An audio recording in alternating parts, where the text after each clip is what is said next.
হয়, আজি পুৱতি নিশা শিৱসাগৰ জ্যেষ্ঠ জিলা আৰক্ষী অধীক্ষক পাপৰি চেত্ৰীয়াৰ নেতৃত্বত এটা ব্যাপক অভিযান চলোৱা হয় আৰু অভিযান কালত এগৰাকী দুধৰ্ষ আলফা কেডাৰ মাৰণাস্ত্ৰসহ গ্ৰেপ্তাৰ কৰিবলৈ সক্ষম হৈছে। পাপৰি চেতিয়া ইয়াৰ উপৰিও শিৱসাগৰ জিলা অতিৰিক্ত আৰক্ষী অধীক্ষক মহিদুল ইছলাম বৰা আৰু ডিমৌ থানাৰ বিষয়াৰ নেতৃত্বত এনেধৰণে অভিযান চলাই মৰাণ বেজপথাৰৰ পৰা বীৰেন চেতিয়া ওৰফে ৰন্টু অসম নামৰ এগৰাকী দুধৰ্ষ আলফা স্বাধীনৰ কেডাৰক গ্ৰেপ্তাৰ কৰিবলৈ সক্ষম হৈছে আৰু বহু সংখ্যক মৰণাস্ত্ৰও জব্দ কৰিবলৈ সক্ষম হৈছে। এই সন্দৰ্ভত মই জ্যেষ্ঠ আৰক্ষী অধীক্ষক পাপৰি চেতিয়াৰ পৰা সবিশেষ জানিবলৈ চেষ্টা কৰিম। বাইদেউ, অভিযানটো কেনেধৰণৰ আছিলে আৰু কাক গ্ৰেপ্তাৰ কৰিছে, কি কি জব্দ কৰিছে?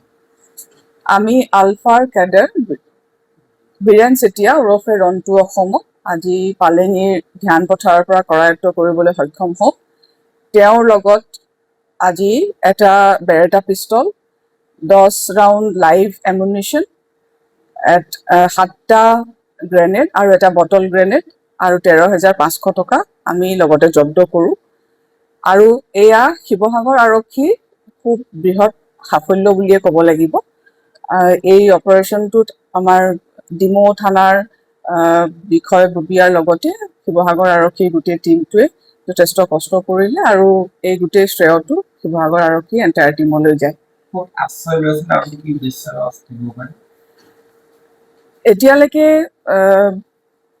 গম পোৱা মতে এই গ্ৰেনেডকেইটা তেওঁ কাৰোবাৰ দিবলৈ আনিছিলে আৰু বাকীখিনি ডিটেইলত আমি এতিয়া যেতিয়া পৰৱৰ্তী সোধা পোছা কৰাৰ পাছতহে আমি গোটেই ডিটেইলত ক'ব পাৰিম। আৰু কোনোবা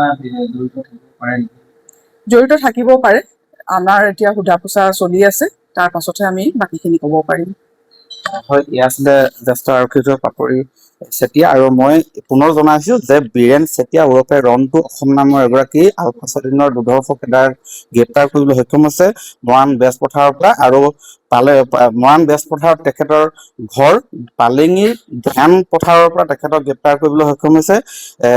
ইয়াৰ উপৰিও মই পুনৰ জনাইছো যে 7টা গ্ৰেনেড, এটা বটল গ্ৰেনেড, এটা 9mm বেৰেটা পিষ্টল, 10 ৰাউণ্ড সজীৱ গুলী, 13,500 নগদ টকা আৰু এটা মোবাইল ফোনৰ উপৰিও কেতবোৰ আপত্তিজনক সা সামগ্ৰী জব্দ কৰিবলৈ সক্ষম হৈছে এই বীৰেন চেতিয়া ওৰফে ৰন্টু অসমৰ পৰা। অনাগত সময়ত লক্ষণীয় হ'ব এই যি গ্ৰেনেড কঢ়িয়াই আনিছিলে বৃহৎ পৰিমাণৰ, ইয়াৰ অন্তৰালত আৰু কি কি উদ্দেশ্য থাকিব পাৰে আৰু কোন কোন এই ক্ষেত্ৰত জড়িত থাকিব পাৰে সেই বিষয়ে তদন্ত অব্যাহত ৰাখিছে শিৱসাগৰ আৰক্ষী। আপুনি বিচৰা বাতৰি পাব কেৱল নিউজ 18 এপত। নিউজ 18 এপ ডাউনলোড কৰিবলৈ স্কেন কৰক এই QR কোড। গুগল প্লে ষ্টৰতো পাব এই নিউজ 18 এপ।